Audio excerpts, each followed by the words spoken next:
দেখো বন্ধুরা, আমি কি করছি। তো এখানে আমি নাড়ু বানাবো। তো আমাদের বাড়িতে গরুতে বাচ্চা দিয়েছে, তার জন্য নাড়ু বানাতে হবে। আর একটা কথা বলি বন্ধুরা, এই ভিডিওটা না অনেক দিন হয়ে গেছে আমি তোমাদেরকে শেয়ার করব করব করে করাই হচ্ছে না। তো যাকে অবশেষে আজকে আমি এডিট করতে বসেছি। গলার অবস্থা একটু খারাপ, তোমরা মানিয়ে নেবে, ভীষণ ঠান্ডা লেগেছে। তো যাকে আমাদের বাড়িতে আমরা কিভাবে নাড়ু তৈরি করি গরুতে বাচ্চা দেওয়ার পরে, সেটাই তোমাদেরকে শেয়ার করার পালা। তো যাকগে, আমার ভয়েসে তো এখন শুনছো আমি কিভাবে কি করছি, এরপরে কিন্তু রিয়েল ভয়েসে শুনবে তোমরা, ঠিক আছে? ভিডিওটা কিন্তু স্কিপ করবে না। তো এখানে 1 কেজির মতো চাল লাগে, সেই চালটাকে ভালোভাবে শুকনো খোলায় ভেজে নিতে হবে, তারপরে সেটাকে গুঁড়ো করতে হবে। আর লাগবে দুধ, যতটা দুধ দেবে ততটা মানে নাড়ু খেতে ভালো হয় আর কি। এরপরে হেমানদস্তার সাহায্যে ভালো করে মানে গুঁড়ো করে নেওয়া হচ্ছে। দেখো, এটাকে আবার ভালো করে ছাঁকনির সাহায্যে ছেঁকে নেওয়া হচ্ছে। তো এইভাবে সবটাই আমরা মানে একইভাবে গুঁড়ো করে নিয়েছি। তারপরে দুধ জাল দিয়ে ভালো করে ওর ভেতরে চিনি দিয়ে ফুটিয়ে নেওয়ার পরে গুঁড়োগুলো আস্তে আস্তে দেওয়ার পরে সেগুলোকে গোল গোল আকারে নাড়ু তৈরি করতে হয়েছে, ঠিক আছে?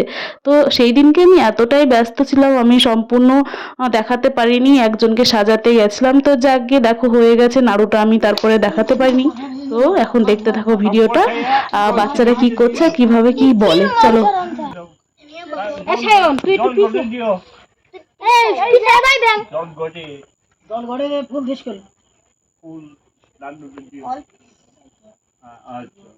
আগে দিয়ে নুন লাগে, তারপরে পাতায় দাও, আসনে দাও কয়টা